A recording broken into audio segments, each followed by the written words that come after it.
Boa noite, pessoal! Bem-vindos ao Acorda Alice, esse espaço maravilhoso, maravilhoso por quê? Porque eu acredito que é olhando para os outros que nós também aprendemos sobre nós. E esse espaço aqui é... Ó, deixa eu só ajeitar aqui a câmera, que ficou um pouquinho torta.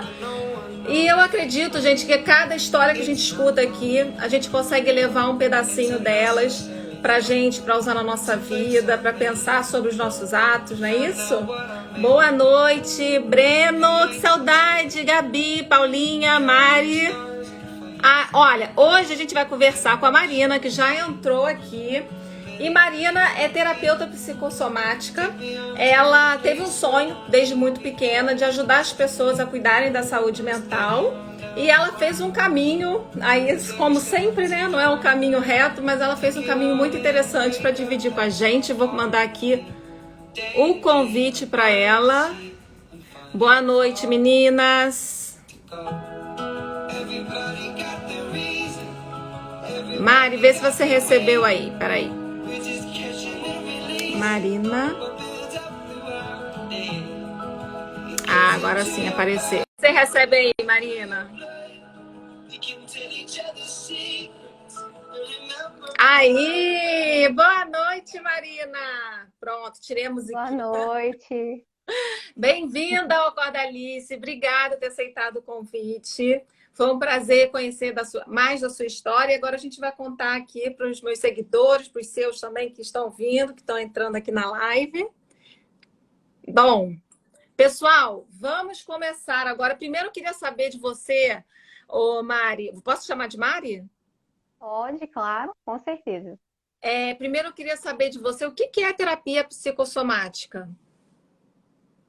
Então, olha só, Carol, eu acho que a forma mais fácil de explicar isso é comparando com a psicoterapia, porque quando a gente fala a palavra terapia, acho que todo mundo tem em mente a terapia com o psicólogo, né? Então, Sim. aquela terapia onde a pessoa busca um tratamento através da fala. Então, você vai, conversa com o psicólogo e ele te ajuda a interpretar aqueles fatos difíceis que você passou, né? Uhum. A diferença da psicoterapia para a terapia psicossomática é que, no caso da psicossomática, o nosso foco é trabalhar a conscientização emocional da pessoa. Então, ensinar a pessoa a diferenciar as emoções, como que ela se permite sentir, como que ela expressa as suas emoções, né? E com que finalidade? Com a finalidade de tirar a sensação física do corpo do acontecimento. Porque às vezes a gente passa por algo ruim, faz uma psicoterapia, né? Consegue entender melhor aquela situação, mas ainda assim, toda vez que a gente lembra da situação, a gente sente aquela angústia, aquela sensação ruim. Então, a Uhum. psicossomática, o objetivo dela é liberar a sensação física daquela situação traumática, né? Que a gente chama, mas que não necessariamente foi um grande trauma. Tem a ver alguma coisa assim com terapia cognitiva, né? Tem alguma coisa relacionada com isso ou não? Nada a ver. Na psicoterapia existe o ramo cognitivo-comportamental, né? Que é Ah, mais tá. voltado para o comportamento. Sim, é Isso. parecido, porém a gente trabalha a emoção que ficou presa no corpo. Então, por exemplo, a nossa tendência é, quando lembrar de um fato ruim, se contrair, né? Às vezes tem gente que tem dor no estômago, às vezes, por exemplo, um exemplo simples, quando a gente passa mal com algum alimento, e a Uhum. gente fica muito tempo cismado com aquele alimento. E às vezes você vê aquele alimento e seu estômago embrulha na hora. Então, esse é o objetivo da psicossomática, é liberar essa sensação para que a pessoa realmente deixe aquela situação no passado. Ah, muito bom. Bom, falando em passado, então, agora eu quero conhecer o seu passado. Conta um pouquinho da sua infância, da onde você é, quantos anos você tem. Fala um pouquinho pra gente. Bom, então eu tenho 33 anos, eu nasci e morei até os 30 em BH, em Minas Gerais, em Belo Horizonte, até quando vim morar no Rio, né? Então tem quase 3 anos que eu estou aqui no Rio. E a minha infância foi muito boa, porém eu não considero que eu fui uma pessoa muito criança, sabe? Eu acho que eu não tive aquela infância, assim. Eu brinquei muito, e claro, mas a minha cabeça, ela nunca foi muito infantil, Você, sabe? você Eu sempre tive... você é capricorniana? Sou escorpiana. Ah, então tá. Parecida comigo, eu também sou. É, nós não É, somos muito, né? Eu também era assim. A Jéssica, tava sentindo falta da Jéssica. Jéssica já é cadeira cativa aqui nas lives. Mas eu também sou escorpiana e também fui uma criança adulta, vamos dizer assim. Aí a gente vai ficando um pouquinho mais é, velho, vai virando criança quando tá mais velha, né? exatamente. Exatamente, eu sempre fui muito analítica, muito observadora, então essa questão do comportamento humano sempre me chamou muita atenção. Então eu gostava no ambiente cheio de gente, ao invés de ficar brincando com as crianças, eu ficava observando o comportamento de cada um, como é que eles, né, interagiam. Então sempre fui muito observadora e analítica, assim, sempre gostei muito de observar as outras pessoas, né? E aí, quando eu cheguei na adolescência, isso ficou mais exacerbado ainda. E aí eu acabei ficando ainda com mais dificuldade de fazer amizade, de me afinizar com as pessoas da minha idade. Eu sempre tive amizades mais velhas, né? Pessoas mais velhas e tudo. Então, eu não fui uma adolescente assim muito aberta, né? Sempre mais com essa coisa mental, pensando muito. Foi assim, Introspectiva, né? exatamente. E aí E você aí me falou que teve um momento né, no final aí da adolescência que você teve uma crise de ansiedade, não foi? foi, né? Eu me tornei atleta profissional muito cedo. Então, eu pratiquei natação no Minas Tênis Clube, né? Quem está online aqui já deve ter ouvido falar, é um clube grande, né? E eu comecei a nadar com 8 anos. Eu estava numa piscina pública e um olheiro do Minas me viu, me convidou para ir, falou que eu tinha talento e eu gostava muito de nadar, então eu fui. Só que eu não imaginava a proporção que aquilo ia tomar. Então, Uhum. aquilo virou praticamente uma carreira muito precoce, porque eu tinha um tempo de dedicação muito alto, né? Eu Tinha morava numa competição, cidade. fim de semana, essas coisas, né? Exatamente. Então, eu nadava de segunda a sábado, só tinha o domingo de descanso, e na maioria dos domingos eu estava viajando para competir. Então, mais Uhum. uma vez, eu não tive muito tempo para ser criança, né? Era muita Aham. responsabilidade, muito treino, muita cobrança. E aí, quando chegou na adolescência, essa cobrança ficou muito maior. Muito. A vida de atleta, assim, não sei se alguém acompanha, mas a cobrança dos treinadores, a pressão emocional é muito forte, né? Então, a gente não pode sentir, a gente tem que treinar com cólica, com dor, passando mal, não tem escolha, né? É aquilo. Então, chegou na adolescência, eu comecei a não saber mais lidar com isso, sabe? Mesmo a minha determinação, a minha vontade de seguir ali, não era suficiente.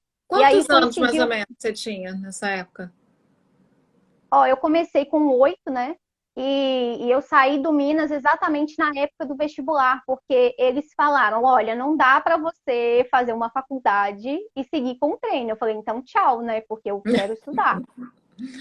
Aí você Então, já foi sabia, nessa época. foi Só nessa que nessa época, época eu já estava bem fragilizada, porque a entendi. pressão era enorme e existia aquele conflito em mim de, poxa, eu sou boa nesse esporte, eu poderia ter um futuro grande, mas eu não vou abrir mão de estudar, porque eu sempre quis ter, né, uma profissão, essa coisa sempre foi muito importante para mim. E aí coincidiu com uma época também de que eu perdi muitos familiares na família. Então Ah, foi um baque emocional atrás do outro, né? E aí eu comecei a ter crise de ansiedade.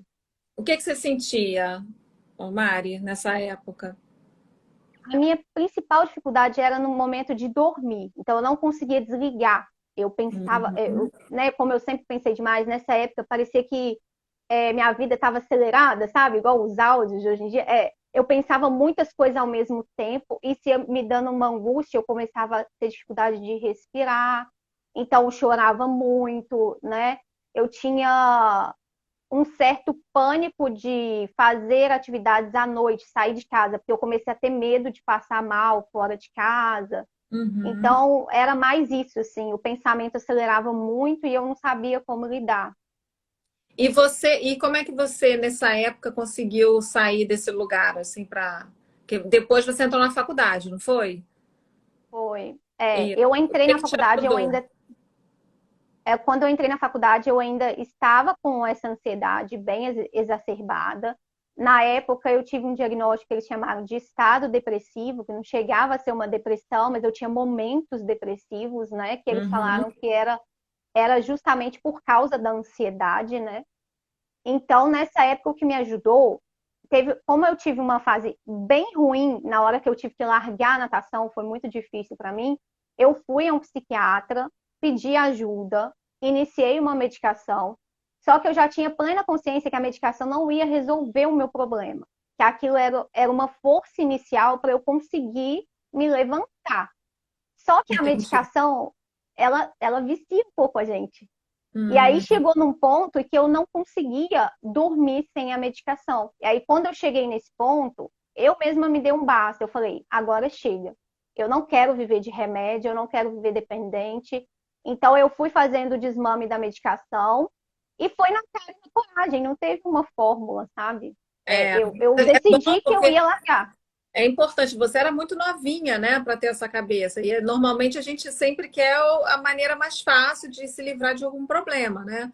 E você teve essa preocupação, porque é muito sério, né? A gente ficar se medicando e usar a medicação como bengala. A medicação é apenas para ajudar você no início da sua caminhada, né?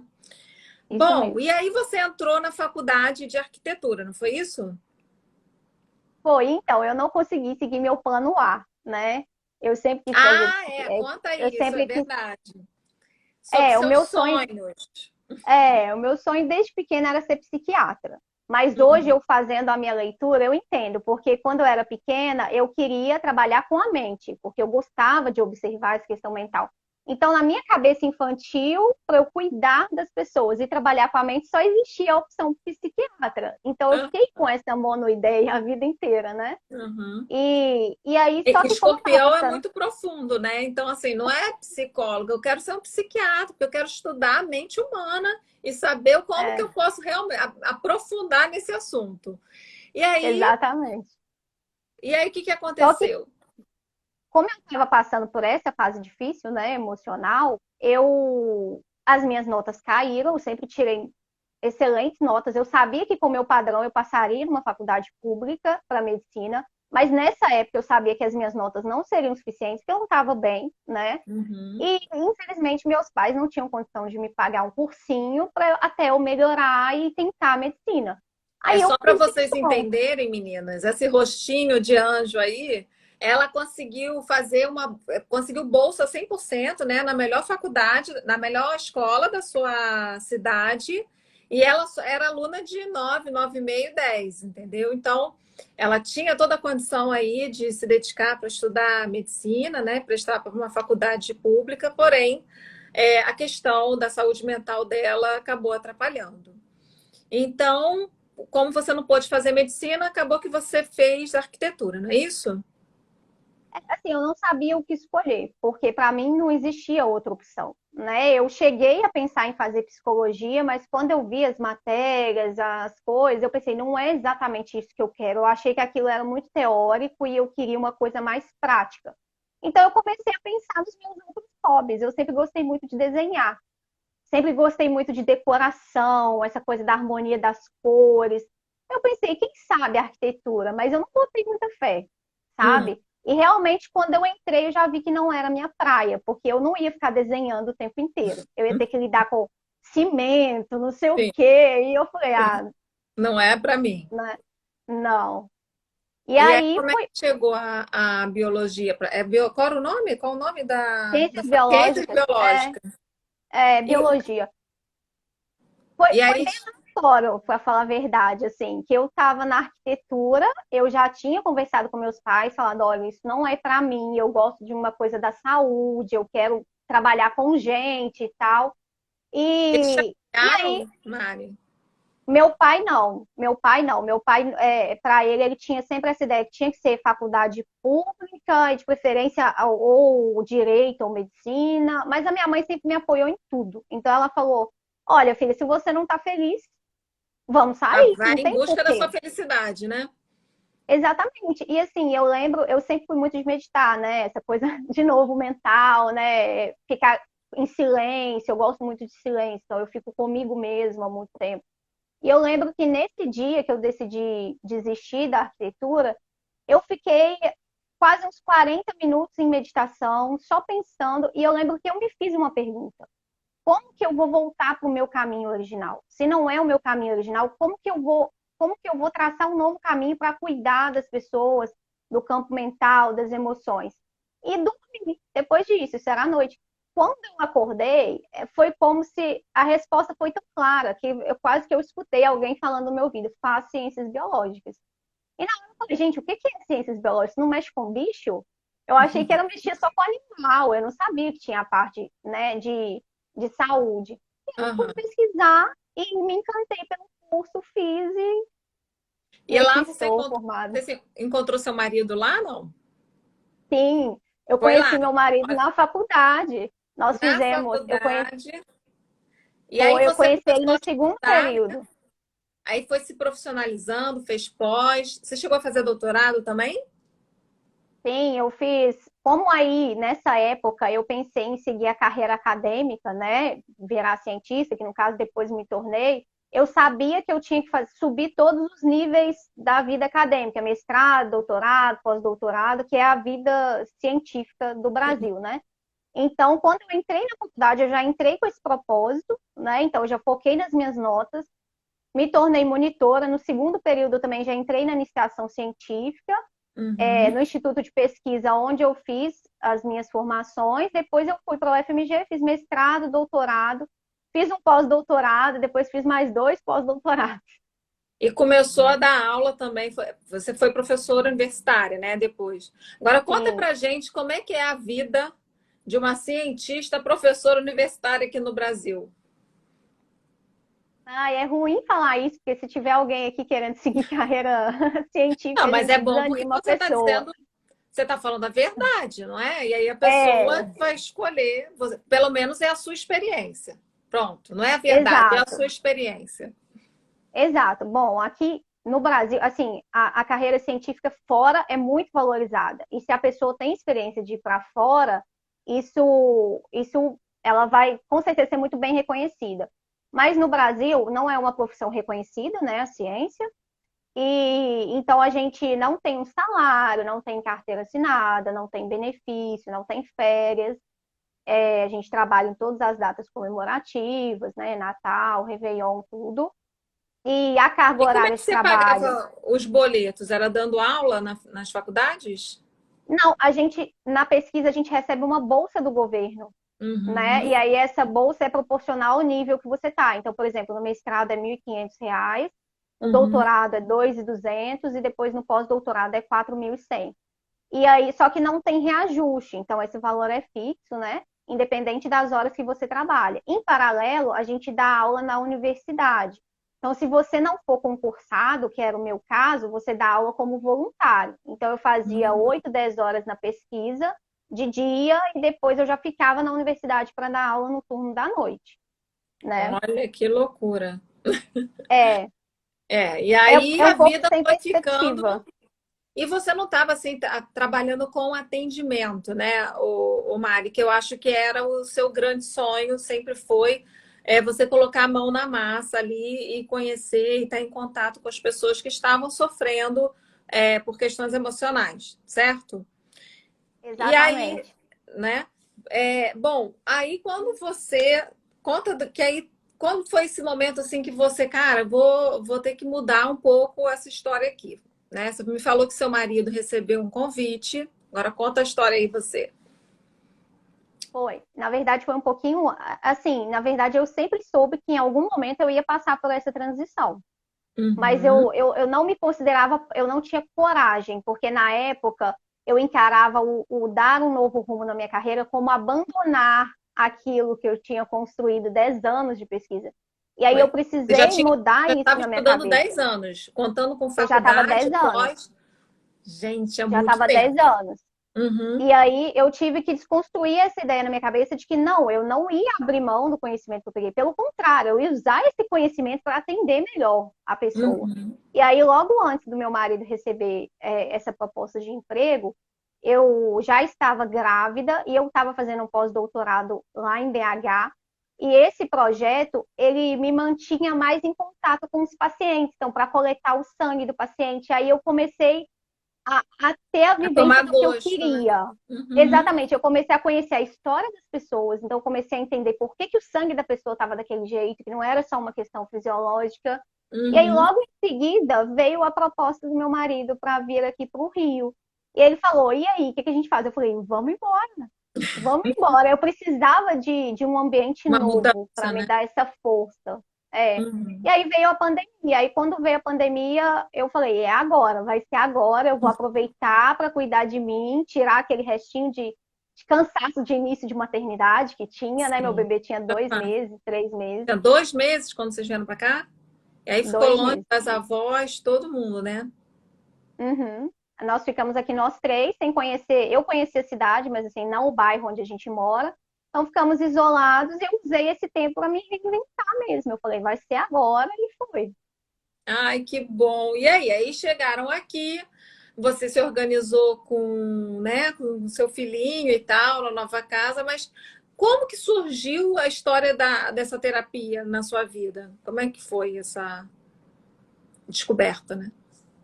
Então, eu não sabia que eu, como bióloga, poderia atender pessoas. Então, eu tinha muito, eu nunca tinha pensado nessa possibilidade, né? Só que, como eu tive o tempo da pandemia, então eu comecei a fazer uma busca pelo tema que eu gostava, que era psicossomática. Então, doenças emocionais, né? Dores emocionais, fibromialgia, Sim. enxaqueca, até mesmo asma, e uma série de doenças que têm um fundo emocional muito forte.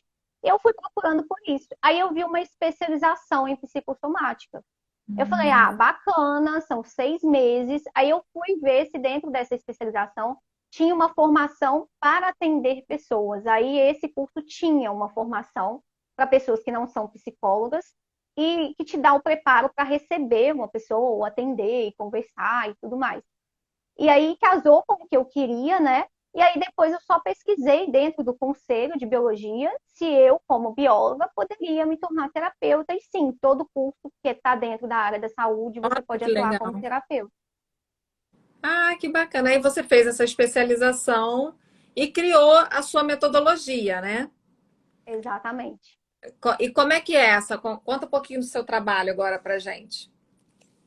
Então, as bases do que eu trabalho, né, é principalmente a liberação da sensação do corpo, como eu expliquei lá Sim. no início, né? E eu faço isso principalmente com a conscientização da pessoa, né? O que ela está sentindo, porque às vezes a gente fala, ah, eu tô com raiva de fulano, mas na verdade você está triste. Então, enquanto seu Uhum. cérebro não entende qual é o sentimento, ele não consegue liberar. Então, às vezes você passa meses ali falando que está com raiva da pessoa, na verdade você ficou triste. Então, a Em quanto conscientização tempo, emocional. ô Mari? Porque assim, eu, por exemplo, eu faço análise já há 10 anos, tá? E amo. Uhum.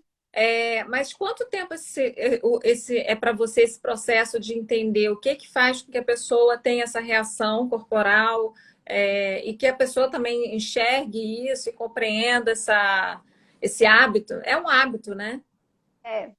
É um hábito, principalmente uma crença, né? Às vezes são coisas da infância que a pessoa ouviu. Então, eu trabalho muito com fazer a pessoa criar uma nova visão sobre ela mesma. Porque, na verdade, o que Uhum. causam as dores psicossomáticas são a forma como a gente conta a nossa história, não só para o outro, mas para a gente mesmo. Então, como a gente se viu naquela posição. Geralmente a gente se vê na posição de vítima, de que não pôde fazer nada, e aí você fica com aquela dor presa, porque afinal de contas você não pode fazer nada. Né? Então, Sim. esse despertar da autorresponsabilidade é uma coisa que se faz muito rápido. As pessoas Uhum. acham que demora, mas não é.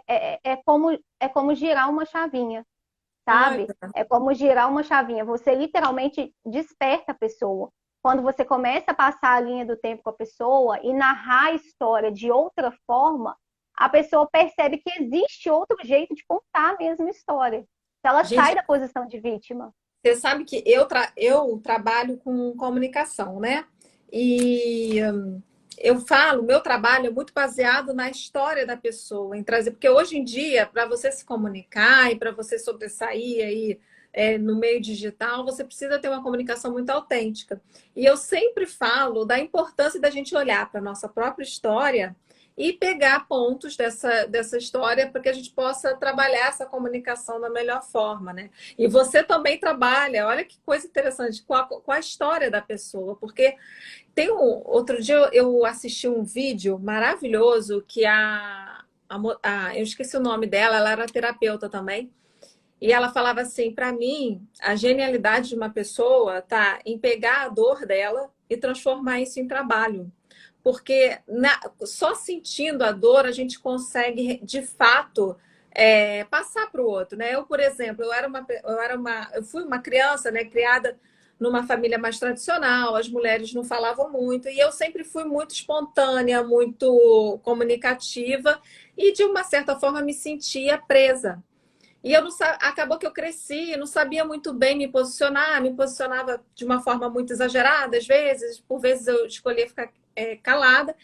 E no final das contas fui trabalhar com comunicação, com expressão, já trabalhei com moda, desenhava, enfim. E hoje estou aqui e tenho esse trabalho também, né? E você também, né, ô Mari, também pegou uma dor sua lá da adolescência, né? Que hoje talvez você pudesse ter se ajudado, se houvesse uma pessoa igual você na época, poderia ter te ajudado muito, né?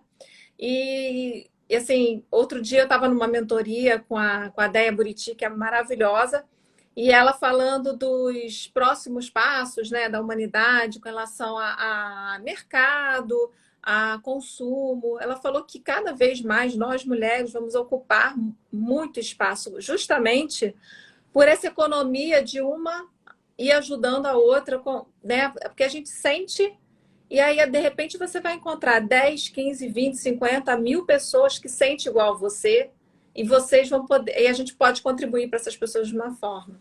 Então, bom, isso tudo é para dizer o quanto eu admiro o seu trabalho. Acredito muito que os próximos profissionais, os próximos anos que a gente vai viver, vai ser sobre isso. É sobre a gente entender o que dói na gente, transformar e poder ajudar o outro, né? É isso. Parabéns. Conta pra gente quais são os seus projetos futuros para 2022, como é o seu trabalho hoje também. Eu tenho alguns programas de atendimento, né? Então, eu trabalho com atendimento individual, mas desde o ano passado eu tinha o objetivo de criar uma mentoria, um grupo de mulheres, né? Eu trabalho mais com mulheres, então eu queria criar um grupo de mulheres para fazer um processo de reconstrução da autoimagem, que é isso, é passar a se enxergar de outra forma, né? Recontar a sua história. E deu super certo, que eu já lancei o primeiro grupo, a gente já está aí na segunda semana, e cada vez mais eu penso em trabalhar o grupo, sabe? Porque por isso que você falou no início, porque mesmo uma pessoa que ela não se sente tão à vontade para falar sobre as questões dela no início, às vezes só observando as questões das outras pessoas, ela consegue entender aquilo que ela está passando. Então, cada vez mais eu penso em trabalhar com grupos. Eu estou achando muito mais rico até, que às vezes no atendimento individual a pessoa fica comigo 5 semanas para liberar um trauma. E em uma aula, nos primeiros 10 minutos, 5 pessoas conseguem liberar um trauma simultaneamente por causa de uma palavra de outra pessoa. Então, eu acho que é um processo mais leve, né? É leve e é importantíssimo também esse seu processo, porque em conjunto a gente consegue entender muito assim de questões assim machistas mesmo, que nós fomos educadas, que nós temos dentro de nós mesmos, que a gente se chocou, né? A gente mesma, né, se cobra certos padrões, certas coisas que já estão enraizadas, e não só nos cobramos, como cobramos as outras também, né? Quantas são, às vezes, que a gente critica muito mais mulheres do que homens. Isso eu estou me incluindo também, né? É um exercício que a gente precisa fazer para sair desse lugar onde a gente se encontra, que infelizmente é um lugar que as mulheres passam, né, por muitos anos, mas que a gente está começando a ver uma luz aí no fim do túnel. Parabéns novamente pelo seu trabalho, muito legal. Realmente eu acredito que o trabalho em grupo a Jéssica, que estou tentando superar meus passos de cada vez. Mas é isso, o trabalho em grupo, Jéssica, é maravilhoso também. Eu participo de algumas mentorias. A minha mentoria também vai ser em grupo, porque eu acredito que a gente enxerga muito da gente no outro também, tem muita sacação, né? Virada de chave, quando o outro pergunta alguma coisa, super importante. Por isso que eu adoro live, adoro estar aqui com vocês, trocando essa ideia. Bom, então você vai abrir a sua mentoria. Você tem mais algum projeto para esse ano que você queira dividir com a gente? Na verdade, eu já abri a primeira turma, já está em andamento, né? Eu vou abrir a segunda Então, turma agora em onde é o março. arroba que as pessoas devem entrar em contato com você, para quem quiser começar um tratamento? Marina Alves M. M de Marina mesmo. Tá, eu vou deixar Lá também tem aqui o na meu descrição. contato na bio. Uhum. E aí é só E falar com você para entrar nesse novo grupo. E, ó, parabéns, Marina, trabalho maravilhoso e que acrescenta muito na vida das pessoas. É isso essa é a mesmo, minha Gisele. mentorada. Minhas mentoradas estão aqui, Ah, prestigiando. maravilhosas. Parabéns para vocês também que estão participando. Gente, a gente tem que valorizar quem está, né, interessado em melhorar, porque quantas são as mulheres que ainda nem começaram a pensar, a se questionar o que está acontecendo com elas, né? Com o mundo ao meu redor. Então, a gente tem que valorizar, né? Quem está realmente interessado em melhorar. Ó, a Marina é incrível. Tem uma aqui que escreveu: Marina é incrível. Marina, e deve ser mesmo. Bom, pessoal, chegamos a. Você já deu o seu arroba, né? Você quer deixar mais algum recadinho, Marina, para alguém? Então, acho que é isso mesmo. A única coisa que eu não sei se tem alguém aqui que está passando por esse momento de transição, né, de carreira, ou dando um novo rumo, ou mesmo começando, né, no digital, porque para mim eu tive que romper muitas barreiras para me expor aqui, porque como eu falei, eu sempre fui mais do off, né, mais de longe, Eu então, fiquei numa curiosidade, ô Marina. Você, que é uma mulher que estudou 10 anos, pós-doutorado, nananã, como é que é para você se comunicar aqui, que tudo acaba sendo um pouco superficial, né? A gente tem que falar rápido, a gente tem que escrever textos, né? Hoje o meu post foi até sobre isso, né? Como escrever pouco, mas é, com peso, né? Com valor aquilo que você escreve, para não ficar tudo muito relevância. Lembrei a palavra, escrever pouco com relevância. Como é que é para você isso, que está acostumada a escrever teses enormes e tal? não foi fácil e ainda não é fácil para mim, porque eu orientava alunos, por exemplo, de doutorado que tem que escrever uma tese de 200 páginas, e onde tudo é relevante. Só que eu acho que o que me ajudou muito foi que, como eu tinha a experiência, né, de dar aula, e eu sempre dei aula para o primeiro período da faculdade. Ah, Então, são os jovens, eles estão chegando, as minhas disciplinas da área da saúde são coisas que às vezes a gente não enxerga nem no microscópio. Então, eu precisava fazer um aluno de 17, 18 anos entender algo que ele jamais veria ao vivo. Então, eu sim. tinha que buscar muitos exemplos do cotidiano. Então, por exemplo, quando eu não tinha acesso à peça natural, né, que é o corpo humano preservado e tudo, teve uma turma onde os alunos tinham um menor grau de instrução, eu dei a aula com frango. Então, eu levei um frango, né, cru, e ali eu fui mostrando todas as camadas da pele, todos os tecidos, até chegar nos ossos, como que era, né, o que ligava um com o outro. Então, assim, eu já tive que inventar muita coisa para tornar mais palpável a biologia da coisa, que a gente não enxerga. Então, aqui no Instagram eu fiz a mesma coisa. Eu tive que buscar exemplos do dia a dia para explicar o que era uma dor Fazer uma psicossomática. analogia, né? Foi com Analogia analogias. funciona. É, Ah, muito bom, maravilhosa. Bom, gente, chegamos ao fim de mais um Acorda Alice com a dona Mari maravilhosa. Mari maravilhosa, continue aí com as suas mentorias. Tenho certeza que faz a diferença aí na vida de muitas pessoas. Vamos espalhar aí conhecimento e ajudar a todo mundo se curar, né? Dona Jéssica, obrigada. Obrigada, pessoal que entrou, meninas, da mentoria da Mari. Mari, quer dar um tchauzinho, pessoal? tchau, gente. Boa noite. Obrigado por terem assistido. E qualquer coisa, vão lá no meu perfil. Eu vou deixar o arroba dela aqui, tá bom? Beijo, pessoal. Até semana que Beijo, vem. Carol. Tchau, tchau. Obrigada pelo Tchau, convite. Mari. Obrigada.